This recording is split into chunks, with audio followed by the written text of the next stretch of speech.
The offense of the Lord. On one occasion, involving John the Baptist, the Lord said, "Blessed is he, whosoever shall find no occasion of stumbling in me." In Darby's version it reads, "Blessed is whosoever shall not be offended in me." What does this mean? It means that we do not like what the Lord does.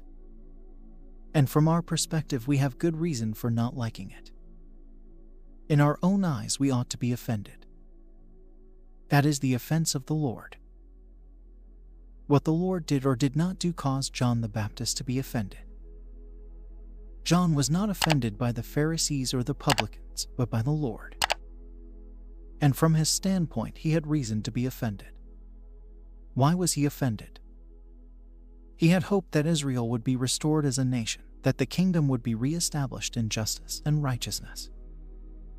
He had hoped the Lord would bring in a revival. The first Elijah had gone up to Mount Carmel and had wrought mightily. Israel was revived and Elijah's ministry vindicated. But the second Elijah, John the Baptist, was put into prison and was soon to be killed, and yet no national restoration was in sight. So John sent a message to the Lord because he was greatly offended. He thought, "If I am not to accomplish anything, then surely you, Lord, are to do so. You ought to do something." Couched in a sting of rebuke, John's message to Jesus was, "Art thou he that cometh, or look we for another?" He wanted something done by the Lord by which to demonstrate who he, John, was.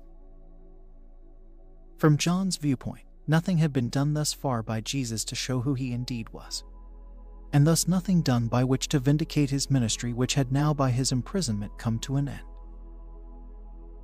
To not be offended in me is not to be offended by what the Lord does or does not do. We feel the Lord does not do what we want, what we feel he ought to do, that he does not vindicate us. Are we pleased with the way of the Lord with us? This is not just a matter of knowing and doing God's will, but a matter of whether or not we like his ways.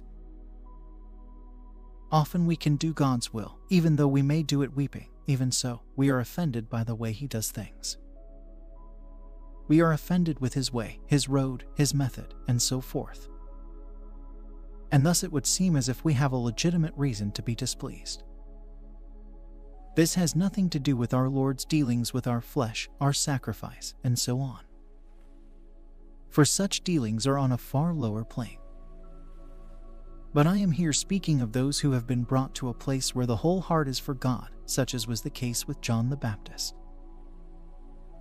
We have sought to know his will, we have sought nothing for ourselves. We only want glory for God alone, and yet, in many of God's ways with us, we are disappointed.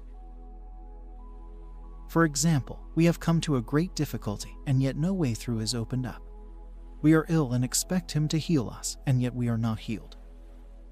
We are weak, and yet no strength is given. We are short of money, and yet no money comes. It seems as if God does not measure up to our expectations of him. When such happens again and again, this is what we call the offense of the Lord. Many people lack the qualifications to be offended by the Lord. On the contrary, their fall is because of the flesh and the world. When the Lord seems to disappoint them, it is they who have been wrong, and they know and ultimately acknowledge it. Not to be offended in the Lord is the highest and deepest form of discipline. Often we feel the Lord must come in because of his testimony, because his honor and his faithfulness are at stake, yet he does not come in. God led the children of Israel out of Egypt, and then they were pursued. They got to a place where they were shut in by the enemy from behind. Mountains were to the right and left, and the Red Sea was in front. But then God opened a way through the sea. So whenever we too get to the place where we are shut in, we always expect God to open a way through for us. Yet often he does not do so. The prison gates do not open. The money does not come. The situation is not dealt with. Nevertheless, just here lies the test. Those who love the ways of the Lord can look up and say, "You are not pleased for us to die in Egypt, but you are pleased for us to die near the Red Sea." Whether the Red Sea opens or not, we are content, we are glad. Madame Guyon once said, "I believe God more than His word." Even though God does not seem to keep His promise, we believe Him in spite of that. Now this is to not be offended in the Lord. When there has been an utter consecration, more than when we are saved, more than when we give ourselves to His service, when there is a mighty consecration and awesome devotion to Him, it is when we get to that place that then we expect God to do something for us. If we have such an utterness towards the Lord, then we have a great expectancy.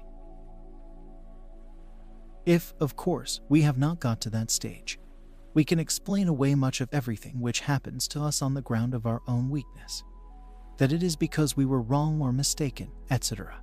But if we get to that place of utterness with the Lord just now described, wherein we expect to see God's deliverance, and yet He does not come in, wherein we feel we have a right for God to do such and He does not do it, that is the offense of the Lord of which we have been speaking.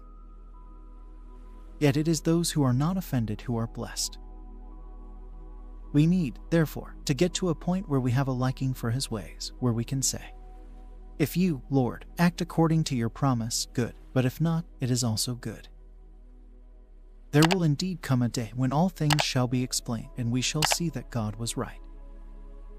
At the present moment, however, His ways are much higher than our ways, and so we at times cannot see and understand.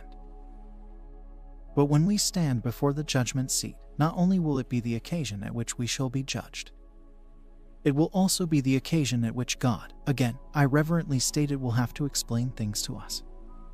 There will be many cases in which I thought I was right, but I was wrong. Yet there will also be other cases about which God will say, "I was right, but you were right also."